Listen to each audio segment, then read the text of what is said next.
देश में जितना भी दंगा होता है वो सारे में मुस्लिम का हाथ होता है। इस तरह से बात करते हुए अंधभक्त नजर आते हैं और जब भी इनके रियलिटी के बारे में कुछ बताओ तो ये लोग गालियां देते नजर आते हैं। लेकिन अफसोस कि हर बार इन लोगों का कारनामा कुछ ऐसा होता है कि बताना पड़ता है इनके कारनामे के बारे में। फिर भी मौजूदा सरकार की तरफ से इनको अपराधी नहीं कहा जाएगा या फिर नफरती या दंगाई गैंग इसे नहीं कहा जाएगा, क्योंकि वर्तमान की जो सरकार है वो इन्हीं नफरत और दंगों की वजह से तो चल रही है। पहले गाय काटना गुनाह लगा, ऊंट काटना गुनाह लगा, गाय का बछड़ा कटना गुनाह लगा। चलो ये सब ठीक है, गाय कटने के खिलाफ मैं भी हूँ, मुझे भी ये पसंद नहीं है। लेकिन बात ये होती है कि क्या सिर्फ बकरीद में गाय ना काटने से गाय का कटना रुक जाएगा? सवाल यहाँ भी होता है। आज भी भारत वर्ल्ड का second largest beef exporter country है और बकरीद साल में एक बार आता है, लेकिन हम वर्ल्ड का सेकेंड लार्जेस्ट एक्सपोर्टर हैं। तो इसका मतलब कि हम हर दिन काट कर भेज रहे हैं, लेकिन उसके बावजूद गाय पर राजनीतिक नहीं होती है, क्योंकि इससे गवर्नमेंट को बेनिफिट है और गवर्नमेंट के अंदर बैठे हुए लोग ही इस तरह के काम करते हैं, इसलिए कोई दिक्कत नहीं है। अब तो हद हो गई, अब तो बकरा काटने पर भी इन लोगों ने दंगा करना शुरू कर दिया।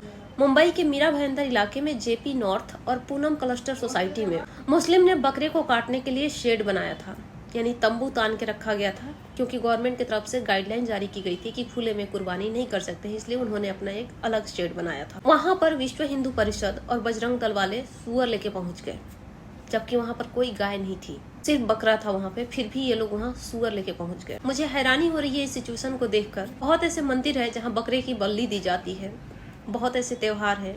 हमारे हिंदू धर्म की ही बात करें तो होली ऐसा त्योहार होता है, उस दिन लाखों बकरा काटा जाता है। और इतना ही नहीं, हमारे देश में एक पर एक फॉरेन की कंपनी अपना रेस्टोरेंट और होटल खोल के बैठी है और उसमें खुलेआम चिकन बेचा जाता है, मटन बेचा जाता है। KFC हो, मैकडोनल्ड हो, ये सब खुल करके चिकन बेचती है। उसके अलावा इंडियन रेस्टोरेंट भी है जिसमें चिकन, मटन और मछली बेचे जाते हैं। और ऑब्वियसली जब देश में हिंदू मेजोरिटी है तो खाने वाले वहाँ मुस्लिम नहीं जाते हैं, खाने वाले भी हिंदू हैं वहाँ। लेकिन उसके बावजूद उस पर कोई राजनीतिक नहीं होती है, क्योंकि उस रेस्टोरेंट से गवर्नमेंट को बेनिफिट है। और ये जो बजरंग दल और विश्व हिंदू परिषद चल रहे हैं, ये गवर्नमेंट के फंडिंग से ही चल रहे हैं। वो दिखाया नहीं जाता है, लेकिन इनडायरेक्टली फंडिंग इन्हीं के द्वारा की जाती है, इसलिए इन लोगों को वहाँ से कोई आपत्ति नहीं है।